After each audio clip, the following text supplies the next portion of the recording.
The subject I've been given to speak on, which is the whole question of crisis, rural crisis in Australia and the New World Order, is one that really needs 2 or 3 hours, but I promise to spare you that much tonight, and I hope to get you back before midnight.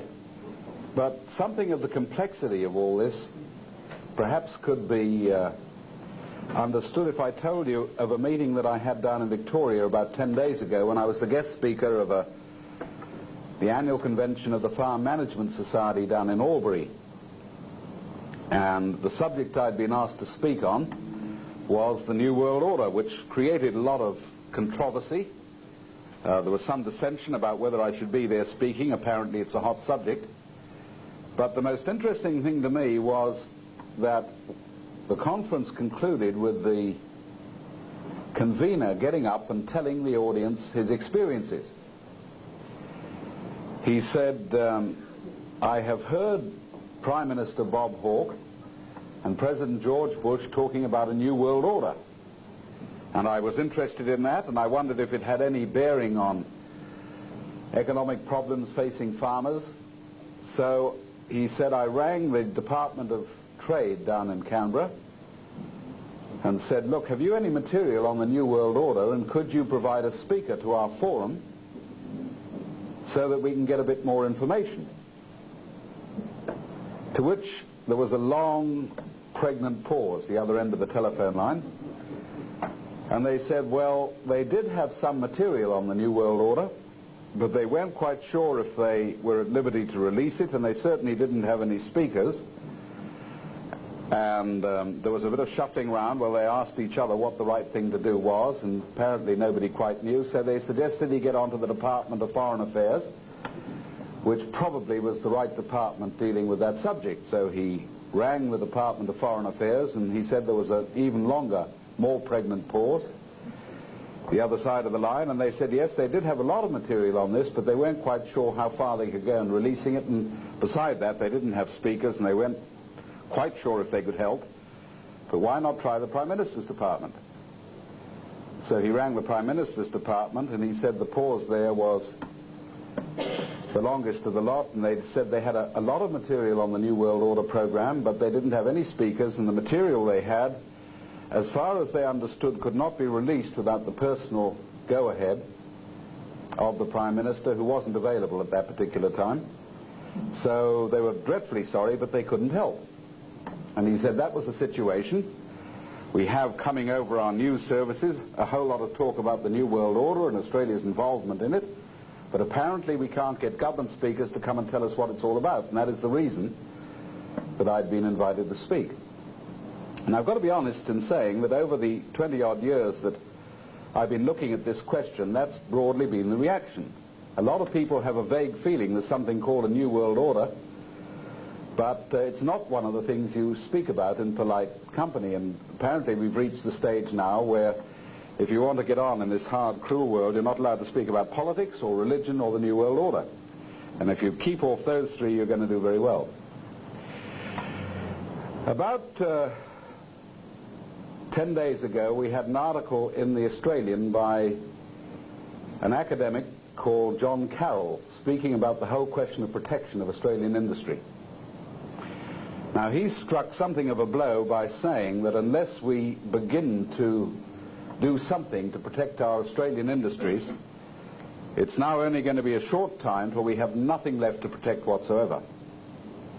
And he made the point that since the 1970s, we have decimated half our industries in Australia. That's in a period of 21 years. Half our industries have gone. Whole range of things that we used to produce, we don't make any longer. We buy them, and we wonder why everybody jumps up and down and complains about the foreign debt. Now, I want to tell you why we've done that and how it fits in with the New World Order and what the New World Order is. I never really came across the New World Order as a subject until I was lecturing in New Zealand in the fairly early part of the 70s, and I happened to be speaking in a little town called New Plymouth on the North Island. It's a beautiful little, really it's a little fishing town that nestles under Mount Egmont, if you've ever been there, on the west coast, and I was speaking at that time on the growth of the debt of the third world countries and the fact that they'd already reached a stage. They were trying to borrow money to pay the interest on what they'd borrowed previously, and there's no possible way that anybody can survive doing those sort of things. And at the end of the meeting, a lady came to me and said, look, I've got a little book that might interest you that seems to relate to what you're talking about. And I said, look, I haven't got time to read it, but if I could borrow it, I'd certainly be appreciative. So she gave it to me, and I didn't have a chance to look at it until I got on the plane coming back to Australia, and I opened it up, and it was a little book called A Common Interest in a Common Fund, which meant nothing to me whatsoever. So I began to read it, and it was written by an Australian economist by the name of Dr. Helen O'Neill, who might have been Humpty Dumpty for all I knew.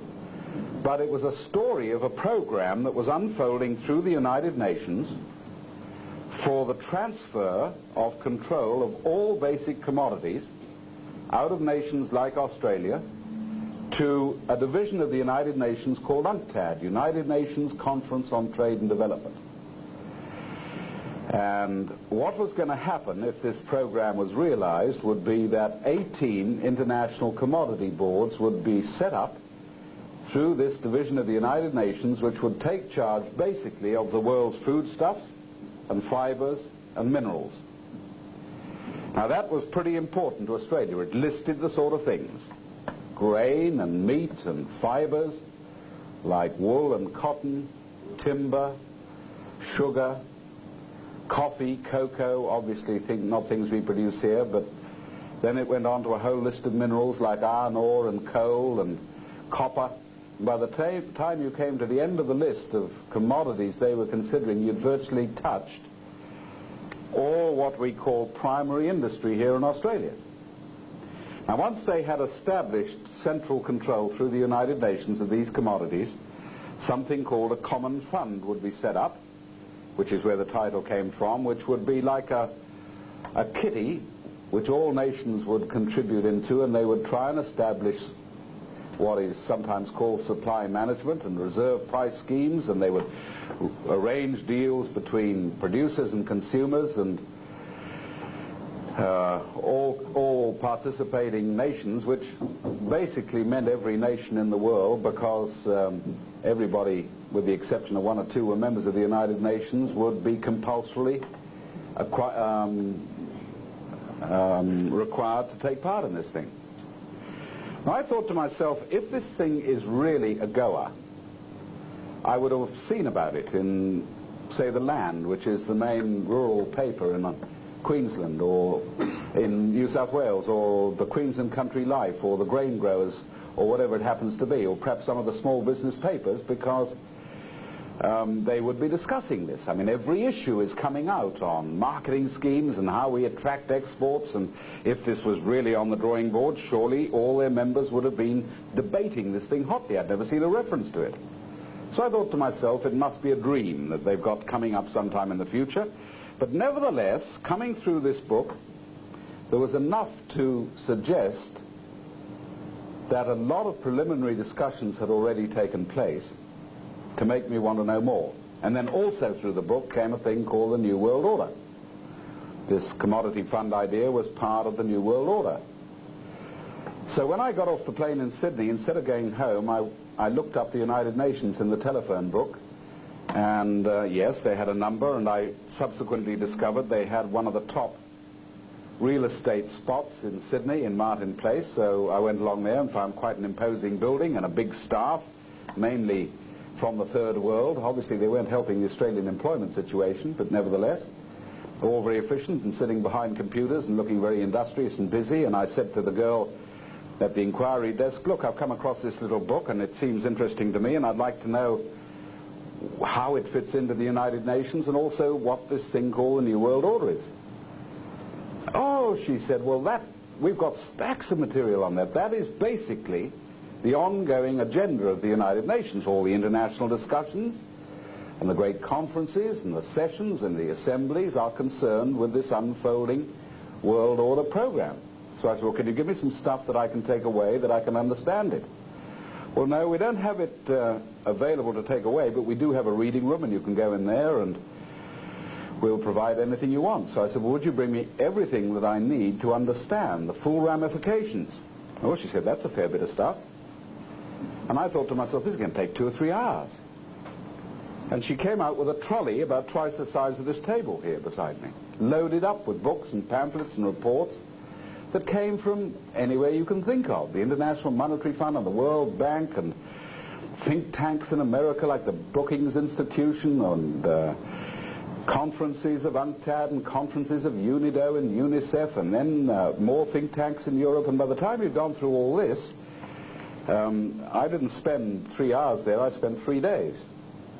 Coming back every morning and sitting down and making copious notes, and I didn't even know what I was really looking for.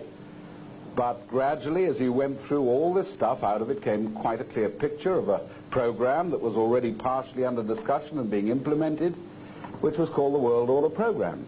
And it had a number of parts. The first part was a very big program called NEO, New International Economic Order, NIEO, that contained a number of agreements, ingredients, the first of which was that the International Monetary Fund and the World Bank, both of which are divisions of the United Nations, would be merged into a world central bank with all the powers that our Reserve Bank does here in Australia, capable of controlling all lending and investment and exchange rates and transfer of funds from one part of the world to the other and stock exchanges and the whole bit. Now that was a pretty big concept, a new world central bank that would take charge of all the world's lending and investment. And then it was argued that to facilitate this program, the main reserve currency that nations trade in at the moment, which is the American dollar, established at the Bretton Woods Conference towards the end of the war, would be gradually phased out and a new world money system would come in, which would replace the American dollar as the money that nations trade in. And there was a bit of a discussion about what it would be called. It would either be called special drawing rights, or one suggestion was Bank Corp, which was a name dreamed up by the man who'd actually been involved in setting up the International Monetary Fund, John Maynard Keynes, of the Keynesian economic system. And he'd also thought up this idea of world commodity control. Irrespective of what it was to be called, here was a world central bank issuing a new world money system which would replace national currencies, and it was a totally new ballgame. And the third part was this thing I'd already seen. International control of all the world's foodstuffs, fibers and minerals, and supply management and the pricing mechanism and the whole bit. It was a huge program. Now that spun off into a number of specific programs. They had another thing called the Law of the Sea, which was international control of all seabeds and the exploitation of minerals on the seabed and fisheries and a narrowing of territorial waters and a whole range of things like that. So it was a huge program. And I could not understand why it was that we weren't seeing more discussion about this in our rural papers and in business papers, because obviously Australia was already at least partially committed to the whole idea. So I began to lecture on it. What I could understand of it and what I'd pieced together and documented, I lectured to farmers and business groups and anybody who was interested in hearing it, saying, do you know that Australia was already partially involved in this, and have we looked at the implications? And I found on the whole total incredulity. People found it very difficult to believe that such a thing was even possible. And farmers on the whole used to treat me with good-humoured contempt. I mean, you know, if what you're saying is true, was the reaction, we would have seen it. I mean, we're having conferences every other day on marketing and selling our stuff overseas, and, you know, we've got our own elected leaders running the farmers' federations, and they, you know, it was really sort of, you were trying to push. You couldn't even get people to look at the thing properly. And to show you how absurd it's got, the last time I was lecturing over in Western Australia, I was invited by one of their farming organizations, the Pastoralists and Graziers, to go and have a meeting with their executive, which I did in a very plush building in the middle of Perth, obviously spent with, or built with the subscriptions of hundreds and hundreds of pastoralists and graziers. And there they had this, well, it looked very like an ivory tower to me, and we went up a few floors and we sat round a boardroom table and we had coffee, and they said to me, you know, when you used to come round about 10 years ago lecturing on this new international economic order, there was always a bit of a flurry, and people used to send us tapes in of what you'd said, and we'd sort of scratch our heads and we'd get hold of the local member of parliament and say, you know, what's this new international economic order? And they'd write back saying, haven't a clue, probably something those nuts in the right wing are pushing round, and we sort of forgot about the whole thing. We thought it was just absurd. But now that Australia has ratified the program, and this was in 1989, we're getting the first documents from the United Nations on marketing in the future, and it's pretty frightening stuff. What do you think we ought to do about it? Well, I didn't quite know at that stage. It's rather like saying, how do you catch the horse after the stable door's been left open? So all I could think of was, well, look, I think the first thing you ought to do, surely, is, honor bound, is to write to all your members, who after all pay your salaries, telling them what's going on and asking what their reaction is, and so that at least they've got an up-to-date understanding of the whole program. And then to my amazement, when I sat drinking my coffee, they had an intense discussion amongst their own executive about whether they should do that or not. I don't know what the outcome was, but their paper has never carried a story on the whole thing yet. And here we are 2 years afterwards. So you'll still find that the executive understands the whole thing, but the ordinary grassroots membership is still going around saying, well, of course it couldn't be true because, you know, our representatives would have told us by now. That's how absurd it gets. Now, it wasn't very long after that that I went back to New Zealand and was lecturing, strangely enough, in exactly the same town of New Plymouth. And that night, there was a trade union man present. And he worked in the meat works in Howrah, just outside New Plymouth. And he came up at the end of my lecture. By this time I was speaking on the new international economic order, and he gave me this little book.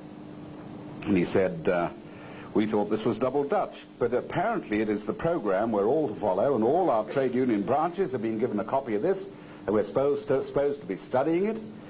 And he said, until you spoke this evening, I didn't know what to make of it. Would you like to have a look? So I grabbed it.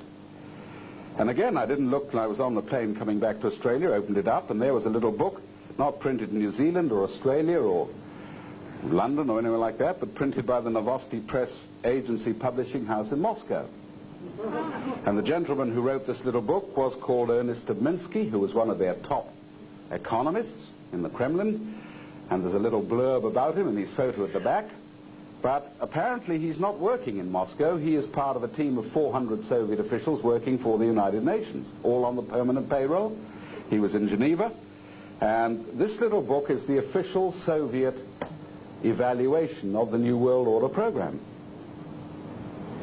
And I thought, well, they won't like it very much. I mean, they went, even in the International Monetary Fund and the World Bank at that stage, they were rather hostile about the whole thing. So I opened it up and started reading, and it hit me like a sledgehammer, because right in the opening preface, he makes the point that the whole concept of a New World Order was originally put on the world's agenda by the Soviet Union. And it wasn't Mr. Gorbachev or Mr. Brezhnev or even Kosygin or Khrushchev. It was Lenin back in the 1920s who developed the concept of a New World Order. And the book spells out the whole concept.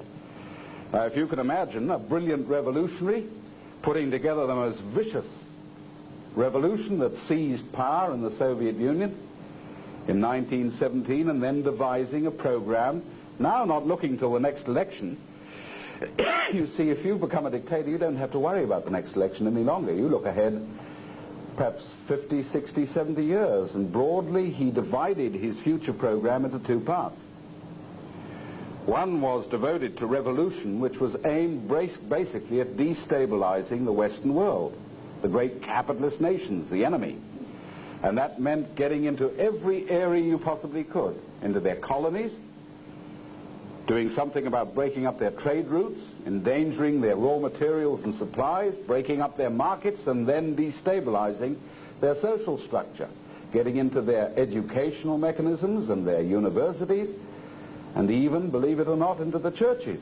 Because if you can inject new ideas right through, you can confuse people and bewilder people, and you can get the whole thing so destabilized that you can then move on to the later part of the program. And part two was, having destabilized the whole structure of the West, then we swing into place a new type of centralism, and this will be a world order program. And Lenin said we have to get the world to the point where all nations are directed by one central plan. That is how we're going to deliver in the final Soviet system. Now this was very, very important stuff. This was not some right-wing conservative out in the West talking. This was right from the horse's mouth. It was their own evaluation.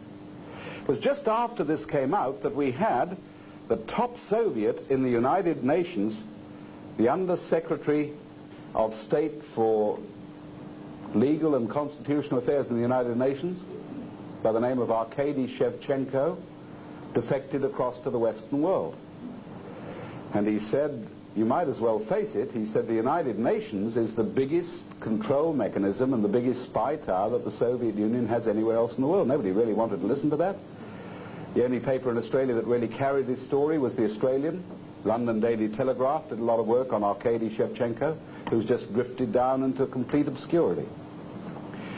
So this was big stuff, and I began to look deeper and deeper into the whole question. Now it just happened that before that had taken place, the Australian government started putting advertisements in the paper, asking for submissions to a Senate committee, the Senate Committee on Foreign Affairs and Defence, I think it was, on the implications for Australia of the new international economic order. So I collected all the stuff that I possibly could, put it into a submission, which was later reprinted as a booklet. Now we're hoping to reprint it fairly soon again, and sent it in. I never even got an acknowledgement from the government that it had gone in. They finally produced their own summary, which is that, the new international economic order, implications for Australia, report from the Senate Standing Committee on Foreign Affairs and Defence. That came out in 1980. And I might tell you that it, although it's very, very non-committal, it does point some of the problems that we've got at the present time. Now, even more absurd was that while that Senate committee was sitting and taking that evidence, you could still find a lot of backbench members of Parliament who'd never heard of the new international economic order. And I had quite a confrontation in South Australia with a liberal backbencher who just said, look, the whole idea of a new international economic order is a figment in the mind of Jeremy Lee. This came out in the papers, even though the Senate committee was taking evidence on the wretched thing at the very time he was writing. And I thought, probably the only people who don't know what's going on in the world at the present time are members of Parliament, it seems to me. Now, what connection has that got with the crisis economically that we're going through? And the answer is it's got everything to do with it, because my own personal belief is that this crisis has been deliberately engineered for the purpose of delivering in this new international economic order. Can I try and illustrate this? Now, I've got to deal with just two parts, our farming industry and our manufacturing industry. Back in 1968, 67, 68, if you were on the land, you might remember we had a huge drought that racked the whole of the eastern states. It was one of the severest droughts we've ever had. I remember it because my father had just bought a little wool property down in New England, in New South Wales, and walked straight into that drought, and it wiped out a tremendous number of people. And there were protest meetings seeking desperately some sort of help. We had nearly 300,000 farmers in Australia at that time. And that was then followed, as we moved into the 70s, by the collapse of the wool industry. Nothing like now, but it was horrific. The price of wool had plummeted down. The ABC was running programs on the fact that wool was now outdated and everybody would be wearing silk in a few years. And by that time, there were real big protests. We were still under the control of the Liberal Country Party, as it used to be called. Bob Menzies had retired. We'd had Harold Holt had tragically drowned, and then we had a succession of rather dismal Liberal prime ministers. We had John Gorton, that a lot of people remember. He was a bit like a cowboy, very exciting, but he hadn't got much substance. And then we had a funny little fellow called Billy McMahon. And by that time, everybody was very disillusioned by what was going on, and there was an exciting fellow who was now leading a revamped Labour Party called Gough Whitlam. Why not give him a go? And just before Gough Whitlam came in, we had this document produced by the Labour Party, which was Labour's federal rural policies. And the man who put this together was a brilliant man by the name of Rex Patterson, who was a Queenslander, a Fulbright scholar. He was no slouch, and he was dealing with this horrendous crisis in the bush. And can I just read you what he said? There's ample proof to show that high interest rates are imposing severe burdens on export rural industries, just as they are on other sections of the community, such as young homeowners. A Labour government would investigate the overall application of interest rates as they affect primary production and productivity generally, with the objective of providing low and reasonable interest rates to those soundly based industries on which the economic health of the nation greatly depends. So this is what they were going to do. Labour's debt alleviation policies would take the form of making available long-term, low-interest loans to pay off immediately the crippling high-interest short-term loans which many producers have been forced to accept from financial institutions and hire purchase companies. And he had every reason to write that, because interest rates were creeping up and threatened to hit 8%. And then came the magic bit. At the same time, a Labour government will allow a holiday period of up to 5 years for potentially viable producers as regard the repayment of principal and interest, in order to allow farmers to strengthen their financial position. We're going to give farmers 5 years not having to pay the bank any interest or any repayments at all. And I might tell you that was only the rural policy. The same line of thinking was coming right through the whole of Labour's policy. Now, it immediately raises huge questions. How on earth would they finance that? Would we go and borrow more money overseas and tack it on the end of the foreign debt, or how was it going to be done? And there was no mucking about. They were quite specific, and this is what they said. Labour's long-term development policies and reconstruction policies will be financed through the Commonwealth Bank under the best possible terms and conditions which the nation can afford.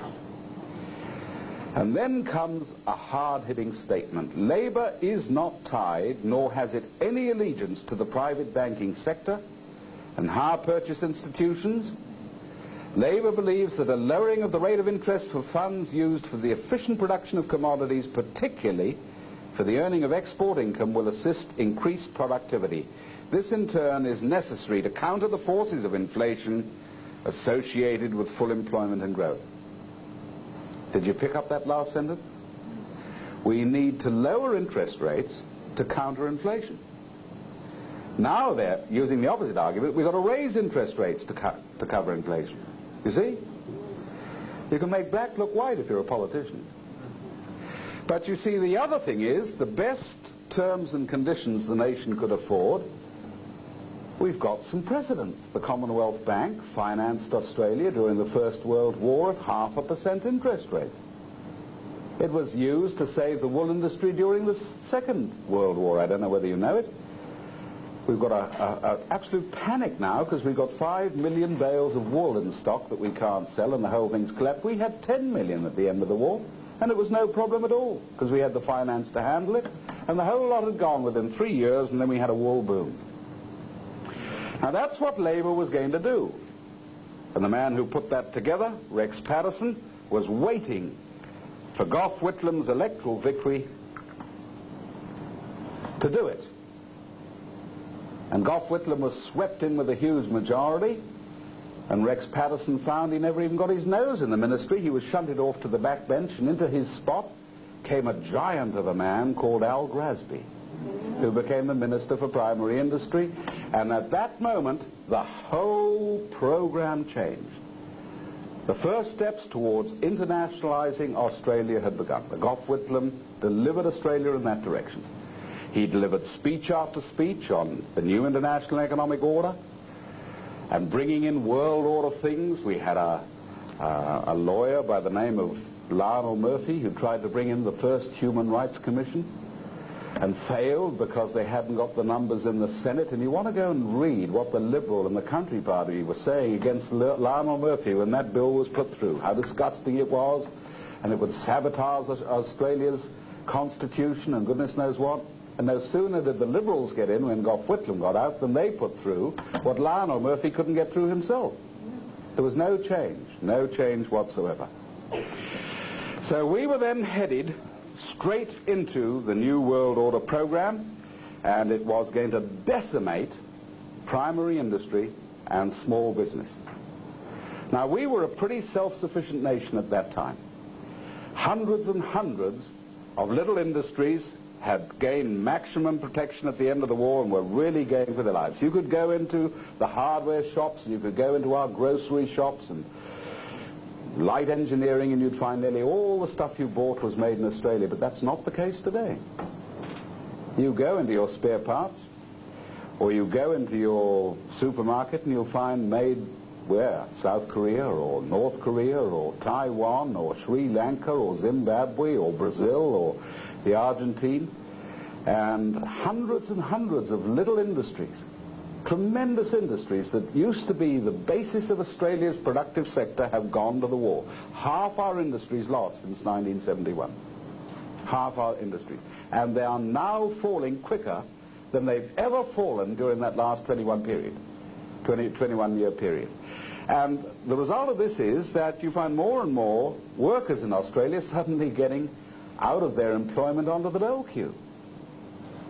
Why then aren't there union leaders saying, well look, why now are we sacrificing Australian industries so that workers lose their jobs? We're going to fight the government, and they should have got alongside small business to fight the program, instead of which they were all participating. So you can see how the thing has gotten. We've now reached the point where all of a sudden we're finding that the farmers have caught up with small business. We've reached the point now that in one of the great food-producing nations of the world, we're importing each year $2,000 million worth of food into Australia. And the picture is quite frightening. We're importing big quantities of meat, millions of dollars. We're importing nearly $500 million worth of vegetables into Australia. And if you want to see how absurd that is, just get in your car over a weekend and drive from here to Toowoomba through that Lockyer Valley, which is one of the greatest vegetable growing areas in Australia, and you will find farmers out there ploughing their vegetables in because they can't get them to the market. That is absolutely true. We're importing something like $33 million worth of tomato paste into Australia. How the heck you do that, I cannot think.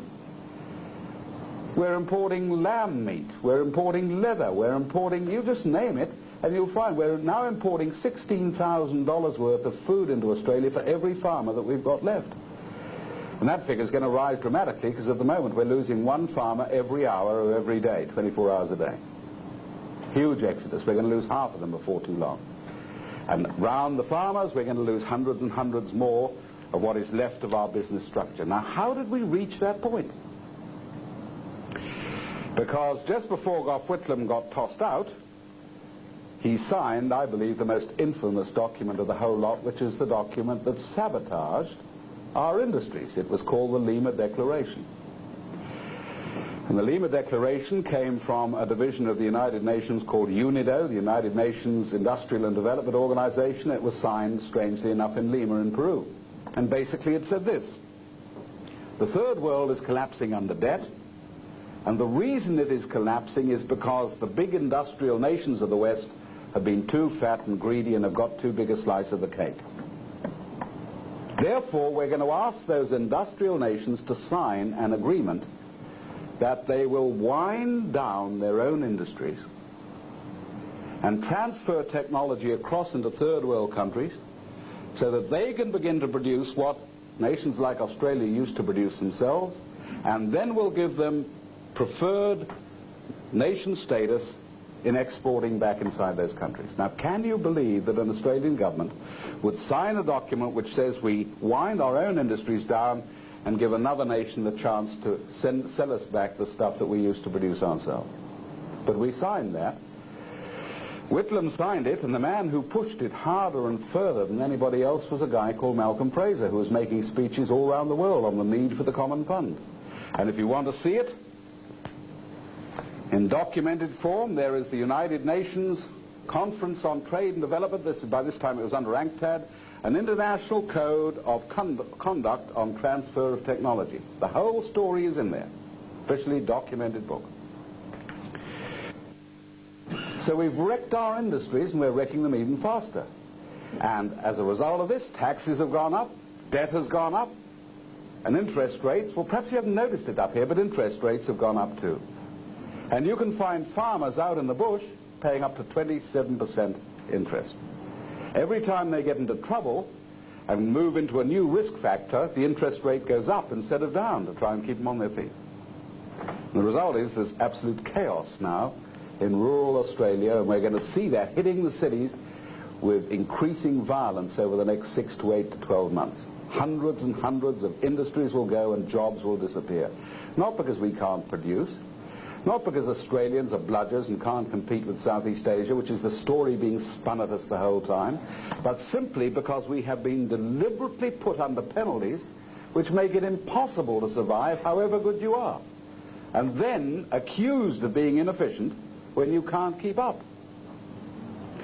And that's how the game is played. And ultimately, at some point, they will say, well, the only way to solve that is to try and bring in this new world order.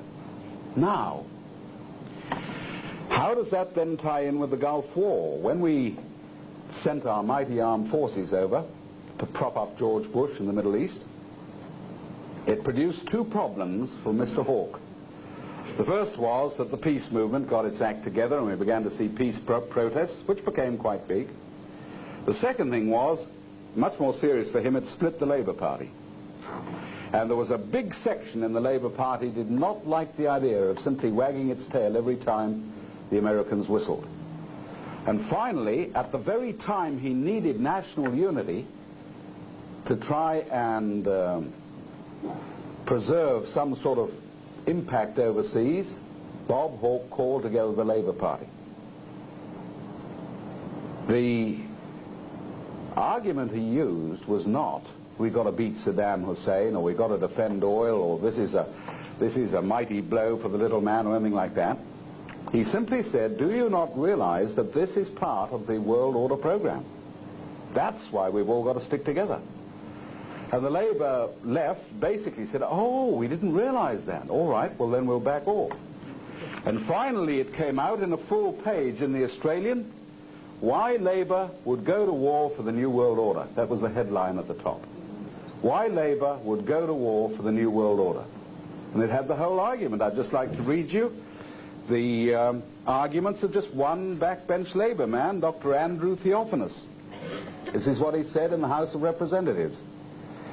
A new world order is emerging, as is shown by the unprecedented Resolution 678 of the United Nations Security Council.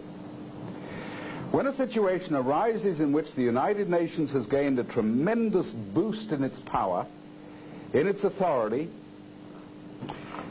and is able to carry resolutions and concrete actions as a result of those resolutions, then people who describe themselves as leftist or socialist should not be concerned about it, but should welcome such developments, because the increase in the powers of the United Nations is a very significant development. It is something which the ALP has been committed to for many, many years, ever since the time of Dr. Evatt.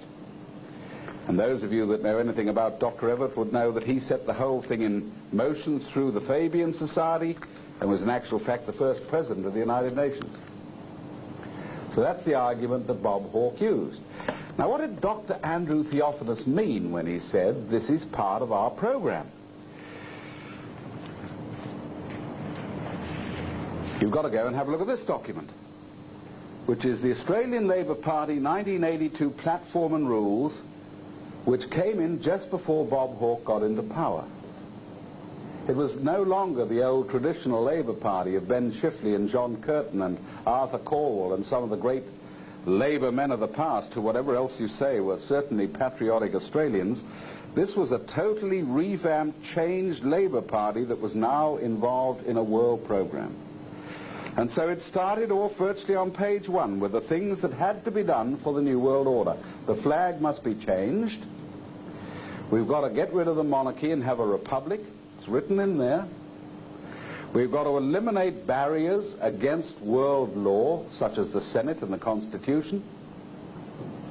And then you swing from there and it goes straight onto it. We are now totally committed to the New World Order as part of the program of the Socialist International, with which we are affiliated. And people say the Socialist International, never heard of it. Well, you should have done, because it's just had its World Conference down in Sydney, what, 2 weeks ago? Now, we're not talking about a little fly-by-night organization. We're talking about a huge movement that was started in 1864 by a gentleman called Karl Marx. He formed the first Socialist International. It fell to pieces for a short while when communism reached its heights under Lenin, but was then revamped in 1951 in a big conference in Hamburg in Germany, and now has its headquarters in London. It sends documents right throughout the world. It coordinates labor and socialist parties. It writes their agendas in many cases. You can go and read what the Labour Party in New Zealand says and the Labour Party here says. It comes from the same pen quite often. And they are working on a common program towards a world order. The current chairman of the Socialist International is Willy Brandt. Former Chancellor of West Germany, got sacked from office for hiding the fact that one of his top staff members was a KGB agent who'd been giving NATO secrets to Moscow, and went straight from there to the Socialist International, where he's been ever since. He was featured in the Australian, speaking on behalf of the Socialist International at their big conference in Sydney. I might just tell you, the Socialist International was scheduled to have its Australian conference in 1983, but that was the year that Bob Hawke was standing for election, so it was postponed. This came out in the media. We've postponed it because it could be a bit embarrassing having the Socialist International meeting at the time when Bob Hawke's trying to get his nose in the trough. Well, they didn't say that, trying to get into office. 1978, the Socialist International held its conference in Vancouver, in Canada. Willy Brandt was asked to push the World Government Program. Would you set up an international commission to produce a document, the blueprint for world government, which he did, and there it is. North-South, Program for Survival, the Brandt Commission Report, headed by Willy Brandt, 23 people on his committee, top bankers and industrialists and prime ministers, and Edward Heath, the former Prime Minister of Britain, Olaf Palme, the famous socialist from Scandinavia. They're all there. And this is, if you like, the definitive work on the world government movement. It's got the whole program. The World Bank and the Money Fund and the transfer of technology and the new money system, the whole bit. It's all in there. Pan Books got the contract to print it. I think 1 million copies came rolling off the press, and every member of Parliament throughout the world was sent a copy. Most of them probably threw it in the waste paper basket because they still don't know about it, but there is the Brandt Commission Report. And that document there, there's another little book. Can't see it. And the one produced in Moscow, both came out in the same year, 1978. That's the Moscow evaluation of the World Order Program. That's the Socialist International, both pushing exactly the same story. World government is the only chance for mankind. That's where we are. That's the program we're going into now. All right, now we're in 1990, 1991. How far are we along the program? Well, every paper now is coming out with a story. This has just come out in the last few months. This came out in the Financial Review, which is the main paper telling the story. United States push for creation of new World Trade Group. That's the whole Common Fund idea. United States, grappling to adjust to the dissolution of its post-war economic supremacy, is now resurrecting the idea of an all-powerful supranational institution for world trade. Supranational means above nations, a concept it spurned and buried more than 40 years ago. The idea was originally advocated by John Maynard Keynes at the Bretton Woods conferences. The United States rejected it then because it impinged on United States sovereignty. But now is the time to accept it, you see. Or the World Negotiable Bond issue. This came out in the Financial Review as we moved into 1990. World Negotiable Bond issue. World Bank has announced plans to launch a $1.5 billion bond issue, which for the first time will be negotiable in all the world's main capital markets. The issue will be tradable in the European, United States, and Japanese capital markets. The World Bank is the largest regular user of the international capital markets, and its planned global issue will blend issuing techniques in the Eurobond and the US markets. They've had two issues since that article came out. They were both snapped up. But you see, the argument is not new. It's written as though this is a brilliant new idea they've just thought of. You can go right back to this, towards a world central bank. This was a paper given by McChaney Martin at the Peer Jacobson letter. He was the first secretary, I think, of the International Monetary Fund. This was, I think, 1980. And he just bluntly says, we are going to issue and create out of nothing. He actually says this, the new world money system. We will have to have control. Yes, it is true that it impinges on the sovereignty of all nations, but that's the price they've got to pay for order. The whole thing's set out there. Pierre-Paul Schweitzer, a little earlier on, 1967, issued a statement in which he said, we're simply going to create out of nothing the new money that the world is going to need. Now, if they can do that through the International Monetary Fund, why can't we do it here in Australia for our own needs? And the answer is we can, and we have in the past. But we've now agreed implicitly that we won't do that because it might jeopardize the push towards world order. We've got a bunch in power who are now taking Australia in that direction, and they don't want anything that would slow up the movement towards world government. Or take another issue. You've recently seen advertisements in the press, you might have experienced it, where if you go along to your local bank now, you're supposed to produce ID cards and tax file numbers, even though you, whatever it is, even though you know the local bank manager perhaps, and you've been in there for the last 20 years, and you play bowls with him on Saturday afternoon and babysit his kids and all the rest of it. That's not good enough. How does he know that you are you? So you've now got to produce all this ID, but where did it come from? Came from Interpol, the international police organization based in Paris. This stuff came out from Congressman Ron Paul, one of the most brilliant and knowledgeable commentators in America, talking about Interpol. During the past 20 years, Interpol has mainly been used to track terrorists, art theft, international murder plots, and Nazis. But in 1984, things began to change. John Simpson, then director of the United States Secret Service, was appointed as the president of Interpol. 1 year later, Raymond Kendall from Britain was appointed to oversee the daily operations of Interpol. In late 1985, top police from 140 countries met in Washington, D.C. for 8 days for Interpol's first meeting in the United States in 25 years. President Reagan and Attorney General Edwin Meese addressed the crowd. The proceedings were not, of course, open to the public or the press. Since Interpol's activities are no longer confined to real criminals, with, quote, financial criminals and money launderers prime targets, and since the Federal Reserve defines financial crimes and money laundering as not filling out the right form at the bank when withdrawing our own honestly earned money, we should be concerned. Here are the goals of this new pact. 1, industrial countries will adopt the strict reporting requirements of the Basel Committee, which is an international banking group. 2, the countries will then adopt the same laws and regulations concerning movements of cash around the world.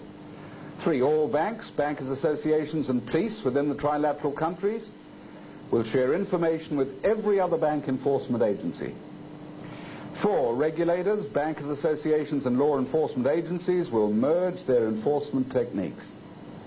5, Interpol Act facilities will be used as the central clearinghouse to provide information on, quote, problem individuals or businesses within this network to facilitate their prosecution.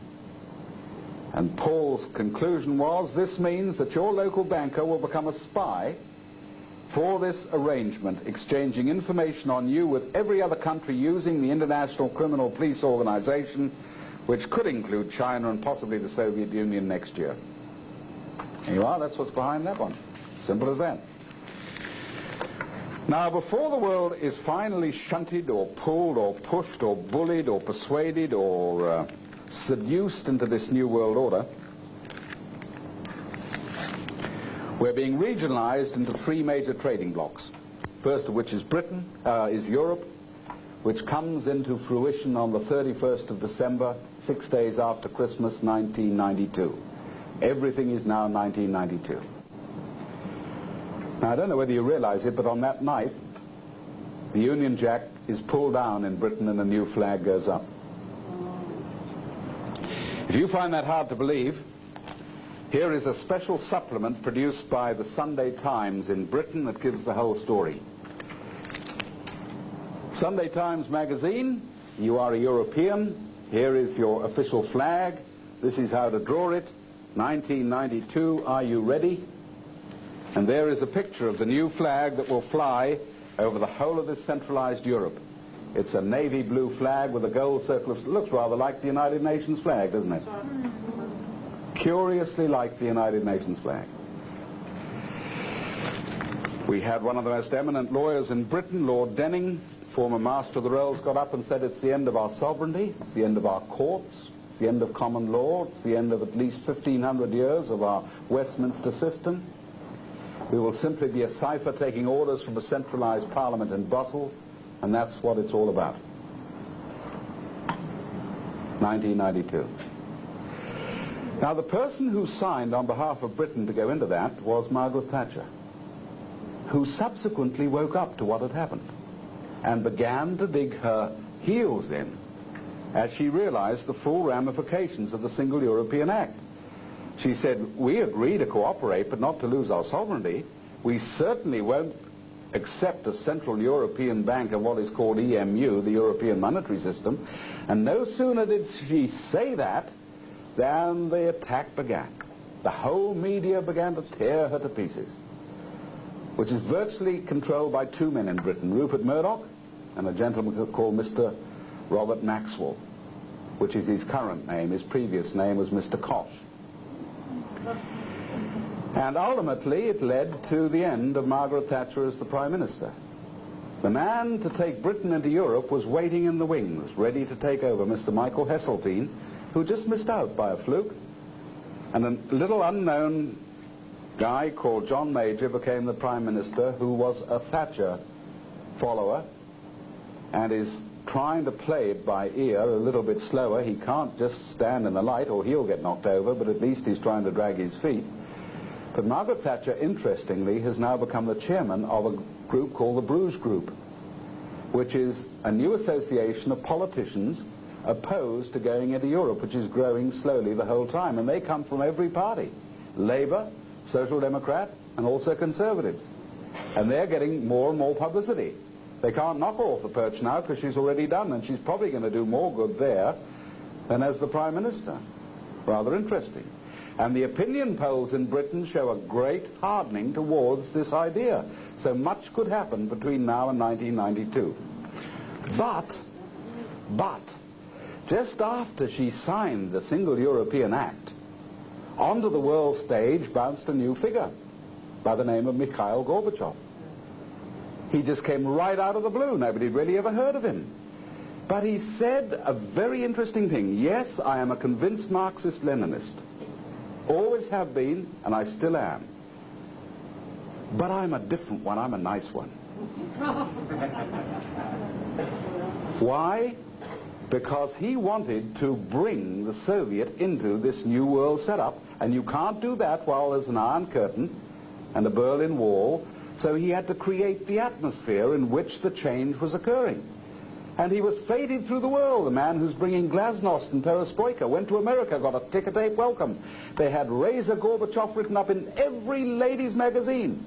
All the little sort of finicky things that housewives pick up, you know, where she was buying her underwear and what fur coat she was wearing and what lipstick she wore and how many grandchildren. It was all just human interest stuff, but did they get sucked in? And he ended up getting the Nobel Peace Prize. The man who's driving the tanks through Latvia and Lithuania at the present time, the Nobel Peace Prize. You see, he made one mistake. All that stuff was for the West to believe, not his own people. And they began to take it seriously. And they said, thank you very much. Yes, we'll have some dissent now. Yes, we'd like a decentralization of power.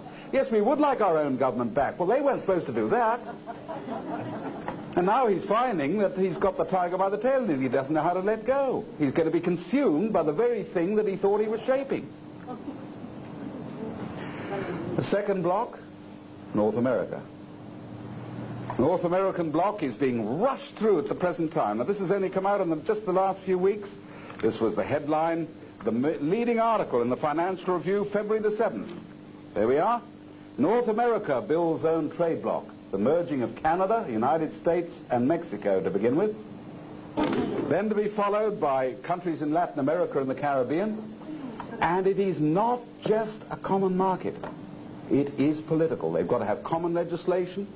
all the ingredients that are being shaped in Europe, free movement, free travel, different passports. And then there's a third block, which is the Pacific Rim block. And the architect for that is a gentleman called Robert James Lee Hawke, pushing that as hard as he can. And I want to tell you, it is a central political idea. The book, The Pacific Parliament, has already been written by Mike Moore, the former Prime Minister of New Zealand for a short while before he got hoofed out. He took over from Longy. He has written the definitive work, the Pacific Parliament it's called. And the idea is that you have a block now moving from the Soviet Union itself, that's the western part, right through China, including the two Koreas, including Taiwan, which is, of course, not supposed to be there at all, it's simply part of China. The whole of Indonesia, which we forget, is the biggest Mohammedan country in the world, bigger than anything in the Middle East. Bring in the Philippines, bring in New Guinea, bring in Vietnam and Laos and Cambodia.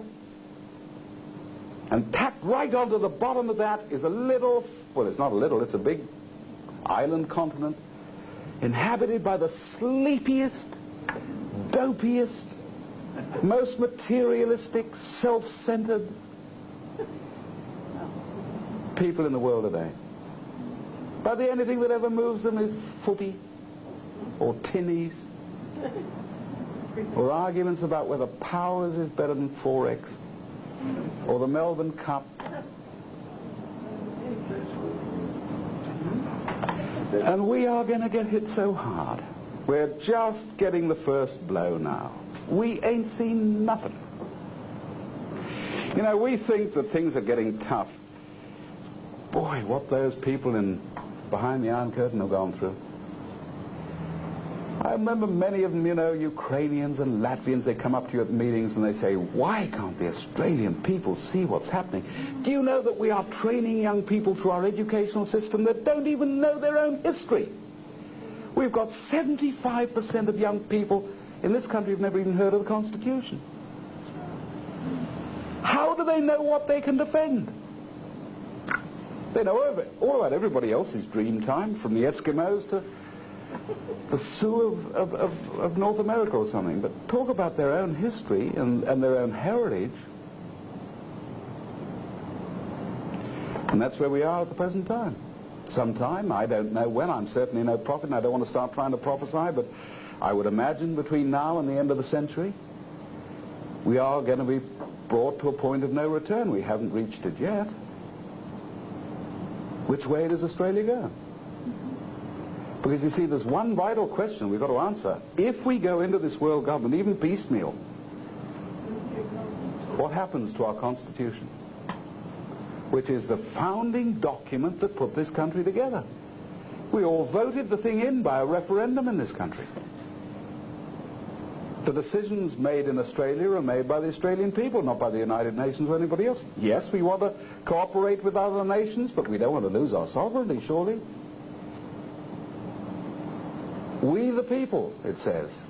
And then that phrase, humbly relying on the blessing of Almighty God, which wasn't even in that Constitution originally, until a huge campaign said, let's put those words in. That's where truth and freedom comes from.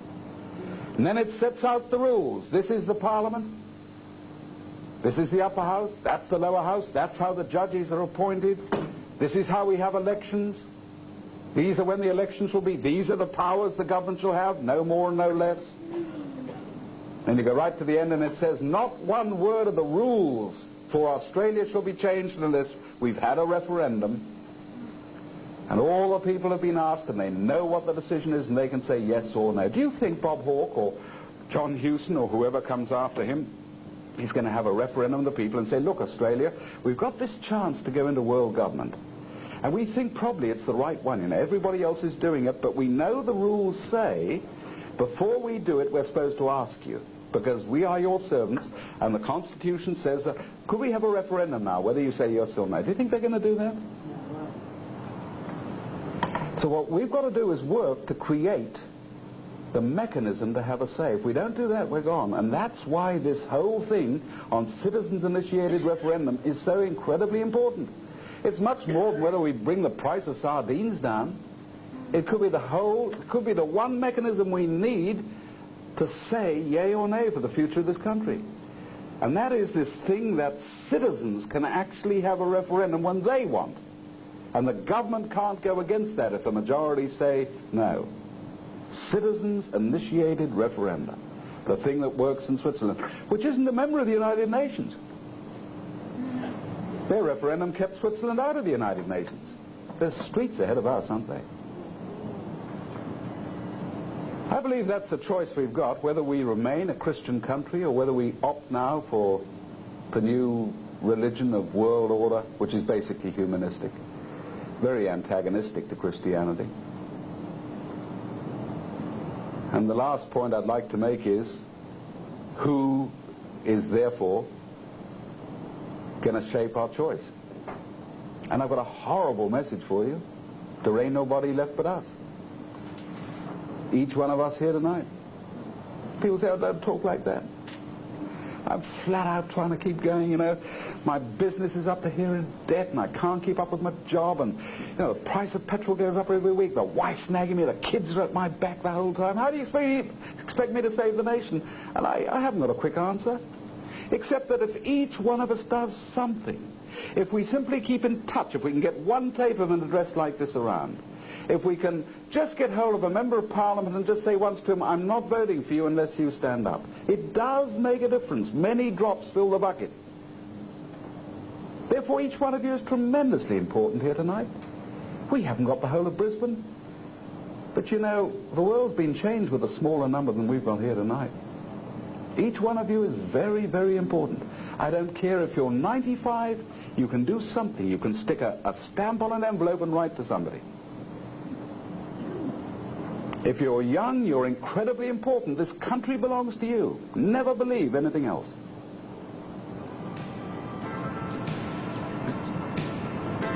But we better get started because we haven't got too much time. Thank you very much.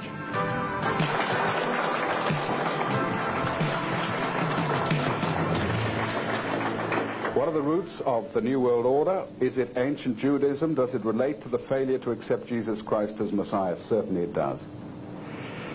Because you see, the only time in history this idea has ever been put up was, you'll find in Scripture. The devil took Christ onto a high mountain in the wilderness, showed him all the kingdoms of the world in a moment of time. Latin America, whole of the Pacific, North America, Africa. And the temptation was, how would you like power over all that? Must have been fascinating. You could do anything you wanted. You had everybody dressed the same. You had everybody jumping when you said jump, or standing on their heads when you said stand on their heads. Everybody singing the same songs. You see, Christ wasn't interested in that at all. He was interested in each person as a unique creation. What happened inside that particular person? He was much more interested in people as such than he was in systems. It seems pretty fair to me to ask, if Christ rejected that concept of centralized world power, who do we trust to run the world? Who are we going to have as the first world president, mapping out all our freedom? Who do you think, what individual is going to deliver peace on earth, goodwill towards men? Mikhail Gorbachev? Or Malcolm Fraser? Or Gough Whitlam? Or Dame Edna Everage, perhaps? You know, it's horrific when you start talking like that. It is an attempt by man to play God. I really believe that. Where are the Christian churches in all of this? Where were they when Philip Adams on the Ray Martin show approximately 6 months ago stated that Australia was an agnostic nation? How did the Christian churches allow an agnostic prime minister, nor an atheist, move an atheist into the office of Governor General as Queen's representative in Australia? After all, the Queen is defender of the faith. I couldn't agree more. I don't know how to answer that except to say that on the whole the churches have let the show down completely. Absolutely. Either driven off by getting sucked into this world government movement, and if you look at the stuff now coming through the Council of Churches, it's appalling. They've officially endorsed the new International Economic Order. They just had a big blow-up at the World Council of Churches conference in England. I don't know whether you saw that, because one woman was sexually assaulted by one of the priests. And they had to have a special movement at the council meeting to protect women from assault. The whole thing blew open in the press and everything. Finally, one Anglican who went across to a table where they were selling literature and found it full of pornography and said he thought perhaps the time had come when they ought to rethink their position. Boy, oh boy. And other churches, a lot of fundamental groups, I think, have got a strong faith, but they've somehow through false prophecy, got the idea that, you know, we're in the end times, and all we've got to do is wait for the rapture, and we're going to get pulled out of this, and then there'll be a big bang, and that's going to solve it. Quite honestly, that is a terrible line. It's neutralized thousands and thousands of Christians, all of whom become Mohammedans. They're fatalistically waiting for the moment. They don't believe they've got to oppose evil or stand up and fight or suffer for their faith or anything else. That's the biggest problem I find amongst Christians. And I always get scared of addressing big Christian groups now because there's a queue at the end waiting down the aisle to give me a book on prophecy. I've got the biggest library of prophecy books in Australia, all of which tell me that, you know, it's not really much use fighting. It's all in the book of Daniel and Revelation. It's going to happen. And all we've got to do is wait for the end. They've got the end times. They were told in the Bible that they don't know the day or the hour, but they've pretty near got it. You know, it could be another 400 years. There was a movement in Britain in 1937 in the churches, where it was a Christian movement, that was prophesying that Hitler was the Antichrist. And he had all the signs at that time. Huge military power sweeping across Europe, greatest thing the world ever seen, and they were just bluntly saying, you can't resist it, we're in the end times. Now imagine if the people of Britain had listened to that. They'd never have built a Spitfire, never have gotten to battle, and they'd have believed they were defeated before it even started. Now how do we know this present line isn't the same thing? Just to neutralize us all and keep us quiet. The church ought to be right in there, standing for truth, instead of which it's sort of around waiting for the rapture. Is there any hope of a modern type Tower of Babel solution? Well, if the question is, are we moving into a period of anarchy, perhaps that is what's going to happen.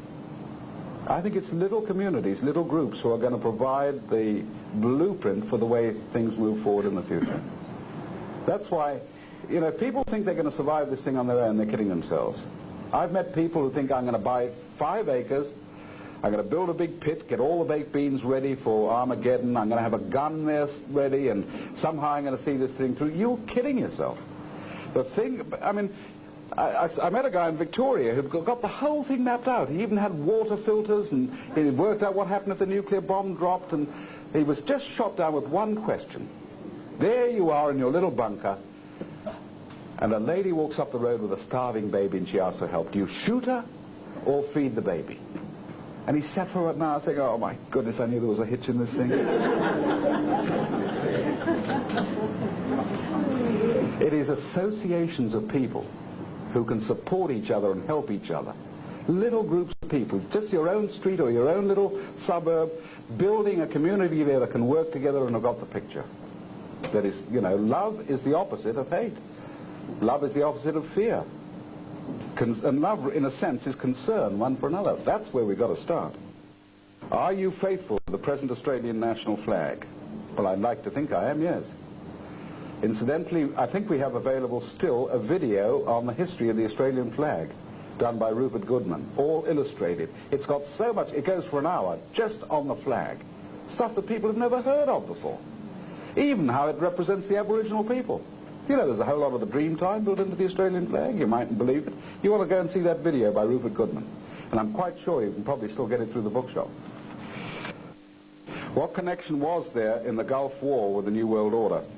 The reason that the Gulf War was significant was that this was the first time we had a world police force operating, which is a definite part of the package. And instead of being, although obviously it was America, the official flag flying over that effort was the United Nations. Although they were sort of hanging in the background protesting, they weren't getting consulted. It was a bit of a farce, really. But you see, part of the package of the New World Order is that you have total disarmament amongst nations and then set up a supreme United Nations military force which can police all divisions. And here was the first time we had the United Nations flag flying over the battlefield. Although it did happen in Korea, unofficially, but there we are.